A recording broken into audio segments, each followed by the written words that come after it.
So apparently the SEC and the Big Ten want more money and more playoff spots. Who could have really foreseen that? They got that committee for the betterment of college athletics so they could come back. They were looking at the big picture, and they said, you know what would help is if we did better. We got all the money. And you guys. Trickle-down effect.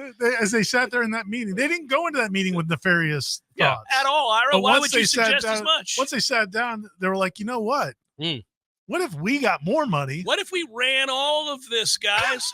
I don't know about you guys, but with the news that has kind of been doled out over the last 6 months, doesn't it feel like just maybe they're going to a place where they rule all of college sport? Yeah, they want to be the NFC and the AFC, and everybody else is the XFL. It's cute. Y'all, why Florida State should just play in March. Like, their season should be in the spring, and then the Big Ten and SEC can play real football in the fall. That's what it feels like. And yeah, for the people that don't know, the College Football Playoff Committee said today that starting 2025 or next year. Is it this year coming up? It's going to be 5 plus 7. It is this year coming up. So that has not been finalized yet. Okay, but that's their amendment. That's what they want. And it will happen because the Big Ten and the SEC are behind it. They want 5 conference champions and then 7 at-larges. You do have the 2 school presidents of the Pac-12, Oregon State and Washington State, are holding out, guys. Because it was supposed to be 6 and 6, but now they're hanging on it's 5 and 7. They're hanging on to their chip. 7 at-larges, so that's 1 extra spot for an SEC or a Big Ten team. And then Ross Dellinger from Yahoo reported that. And other people have since reported the same thing. The Big Ten and the SEC are really adamant on unequal revenue distribution to those 2 conferences, for whatever the terms are for the deal, the TV deal. Right. The SEC and the Big Ten want more of the pie, and more, and likely more spots guaranteed for their conferences. Yeah, they want it more, at least 2 or 3 guaranteed for each conference. So wait a minute, they don't have other programs and other conferences' best wishes and most important concerns in mind? Jim Phillips has shaken those guys' hands before. That's what doesn't make. I mean, again, that's my favorite is to continue to watch Jim. Yes. Repeat the same nonsense over and over as if he hasn't been stabbed in the back 100 times. I think Sankey should call him up and say, you know what, Jim, we thought about it. You were right. You were right. We don't need a bunch of gated communities. We're just going to have one gated community. You're not in just our 2 conferences. We're going to be in one gated community. But wait, guys, the rest how does that help us? Go. Yeah, there's a homeless shelter down the street. See if they can bed you. But Greg, how does that help the rest of us? It doesn't at all. But what are you saying? It doesn't at all. I thought you cared about the rest of us. No. There's been no indicators for some time now, Jim. But yet you believe that they were the caretakers of what's best for college football. And weirdly, Florida State still wants out of the ACC. So, again, I brought this up yesterday, and this is hilarious. You're starting to see it come around now. Like, all of the teams that left the Pac-12 after their last 2 commissioners, now the second one's fired, couldn't work out a deal and get presidents at universities to agree to what ESPN had offered, which was $30+ million. Then they went to Apple. That didn't work out. And so when these things started to fall to pieces and they realized that they were going to be shortchanged, that they were not going to eat from the money trough, as I like to say, what did they do? Oh, they looked out for their best interest and they joined the Big Ten. They ran for the hills the second they could. USC, UCLA, Oregon, Washington. Peace, we're out. We got to go. We see what's about to happen here. So Florida State does the same thing. And a-holes like Paul Feinbaum said, well, nobody likes Florida State because they've ruined a conference. Yeah. They're only out for themselves. Hey, man, what do you think they're supposed to do? What did USC do? Take a look around, What dude. did Texas and Oklahoma do? What has Greg Sankey done the entire time for the SEC? So it's just so disingenuous and nonsense. Like, Florida State should boldly kick down that door, and they're going to, and they're going to leave, and they're going to end up in one of those 2 conferences, period. But, yeah, that's what bothered me. So when did that happen? December? I don't even – it all ran together there that month. But, like, when Florida State basically sued the ACC, and they were painted as some villain that was trying to blow up the conference. It's like, what? Texas and Oklahoma ruined college football. Pat Forty's column. I still haven't read it, but just people have given me the cliff notes of his column where he basically said they're the example of everything that's wrong with college sports. They're what's wrong with college sports. And he used Florida State as like the welcome into the column. And then he talked about the other ones, but man, USC and UCLA bolting. In Texas, Oklahoma, those were seismic shifts that ruined the sport. Yeah, context clues. And all they did 2 years ago, ride. or whenever that was, 3 years ago, when Texas and Oklahoma out of nowhere joined the SEC, they all celebrated Greg Sankey as a forward thinker and how genius he was, and not thinking about, oh God, he might have just ruined the sport in the middle of this country. And how about how many years we had to live with the Rose Bowl? That couldn't affect the playoff. We couldn't do anything because of the freaking Rose Bowl in the history and the tradition. And the Pac-12 doesn't even exist anymore. Those schools just bail. Yeah, they ran the hell out as soon as they could. Everybody's held hostage for years, decades.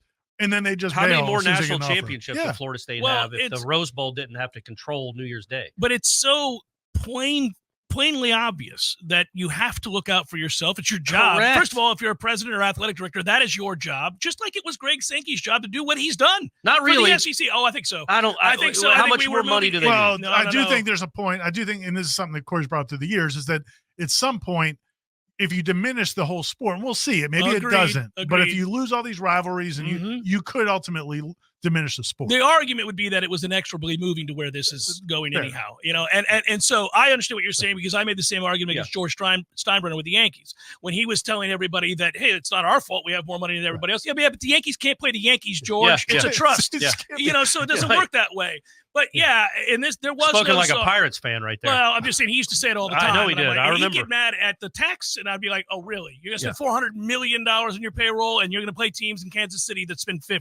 That makes a lot of sense. It's a fair game there, George." But here's the deal: the NCAA blew it. There was no czar of college football. So at that point, Sankey's like, okay, well, look, this is the deal. I'm paid handsomely to represent the SEC and do what's best for the SEC, and I will do so with great bloodlust. I don't have a problem with that. I don't like him, but I get it. That's that's like agents. This is what agents do. Well, but that's the problem. This is all of this is a professionalism. You got it. You said it third time. Hey, man. Of college sports. Did you feel that, Edgar? I did. And which is fine, but then for so long we've been trying to hang on to the amateurism and this fantasy of what we believe college sports is, and then the reality of the kids still weren't getting paid, and the fact that coaches were making $15 million per, and they had chocolate fountains. So it's like we've had these two different things going on. So they've had to talk out of both sides of their mouth, and it's all been untenable from the standpoint of it doesn't make any sense. None of it made any sense, and now like you want to accuse them of doing things that are not right, but man, they see it differently. It's around every turn they realized nobody was coming to save college football. This is where this was going. Nobody could step in and go, no, that's bad for football, Greg. We're not doing it. You're going to destroy the Big 12 if you take Oklahoma and Texas. We care about college football and the whole, these rivalries, regionality, all of those things. But nobody did that. Right. And at that, there were no stewards. No. And so listen, where this is headed, and once you realize that it's inevitable, then you got to get with the getting. It sucks. We're all going to be old in the not too distant future, not a real short time. I mean, you're creeping up on 50. I'm getting close to you guys. Yeah, here it is. I keep tracking you down. So go ahead, fast forward 20 years from now, and I will tell you that this is a certainty. And I agree. I bet you 40-year-olds agree with this. 38-year-olds might agree with this. We're going to look back at this very pivotal time in college football with a great regret. Not that we did anything wrong, but that a sport that was once magical to us all is unrecognizable. It is a professional sport.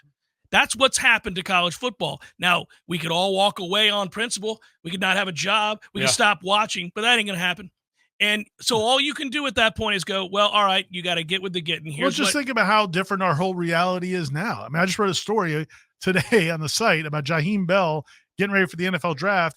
He was on Florida State's football team for less than a year. Mm-hmm. I mean, it just when I was done writing it, and I was thinking back to, I'm talking about his first 3 years at South Carolina, his last year at Florida State, and now that's the normalcy. Yeah. Like he's at the Senior Bowl wearing a Florida State helmet. But during the game, he was talking to Spencer Rattler and the other guys who played at South Carolina. Yeah. It's just but because we all love the competition of college sports, like we're moving along with it.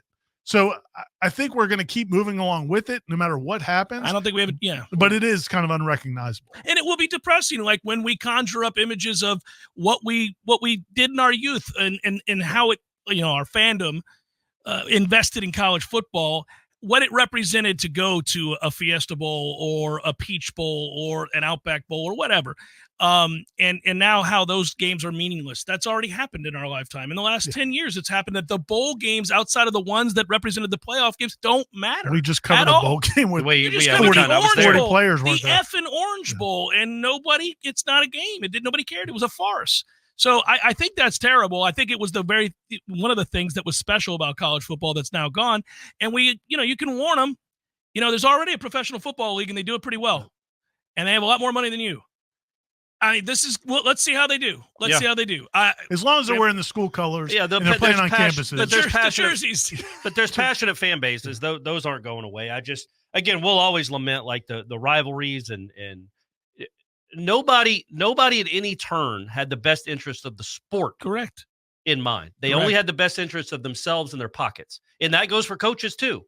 Like in ADs and everybody else, they only had the best interest of themselves and never the overall arching thought of what this does to the sport. And even is Bud Selig, who nobody could stand and wasn't a very good commissioner. Better than the current commissioner. His whole thought process was supposed to be what's good for the sport. I'm trying to do something that's good for the sport. Now, he made some mistakes, clearly, but college football never had that. It's run like it makes money. It makes more money than NHL. It's much more profitable than NHL. With no commissioner. But it's also completely disingenuous for the Jim Phillipses of the world to act like they only care about what's best for everybody. That's because they're in that position. Yeah. He's in the position of the crappy conference with no hope. So, it's easy to say, hey, why can't you guys why beat can't us? Florida State stay for the next 13 and watch years? Those other commissioners, including Jim Phillips and the recently told to hit the bricks Pac-12 commissioner, get played by the other two power brokers. These guys all got played. Their naivete played into this, man. You failed the conference that you represent. The Pac-12's commissioners, going back to Larry and now the new one, Klugnikov or whatever, they failed their conference, and now it doesn't exist. Yeah. Jim Phillips has failed this. Prior to him, Swafford. Mostly Swafford. Jim inherited a nightmare and then was naive about the nightmare and he inherited it, and he did not have a cutthroat mentality. And he got played. But Florida State should wait out till 2036. Sit here and get bent over. Yeah, for the next decade and a half. Yeah. Makes sense, right? Because what has Florida State ever done for college football? Well, it's not going to happen, and then people can resent it all they want, but it's dishonest to be like, oh, this is horrible. How could anybody blame Florida State for wanting to save itself? Because everybody else has looked out for themselves. Florida State has to look out for itself. All you got to do is look around. Look at all the schools who left for the very reason we're talking about. Yes. They were going to die. They're all villains, what kills right? me is the national media, the people, again, the ones that will come after Florida State for what they have done. Right. Nobody's ripping the SEC and the Big Ten right now. Nobody ripped the SEC when, as you said, when they took Texas and Oklahoma. Like that, where is that outrage? They're the monsters who are just gobbling up everything else, right? And you're going to rip the school that just wants some of that. Yeah, and if you're in the SEC, make sure you put up plaques and signs and everything thanking Greg Sankey, because this guy was ruthless. Yeah, about bludgeoning the rest of the sport to the benefit of the SEC. Yeah. Well, that's ESPN and Fox now, right? But I mean, that's why if you're a Florida State fan, you can rest easy, because you're too important an asset to die on the vine. They're going to get into one of those two conferences. Now it's going to be fun to watch. Once this lawsuit's finished, it's going to be or there's some sort of settlement. It's going to be fascinating to see what does ESPN and Fox do, because this is now a gobbling up of the remaining assets. This is the war. And how it's not conferences. It's not what Sankey wants. No. It's what ESPN wants or doesn't want. And they may be working closer together now. So that'll be they've joined forces.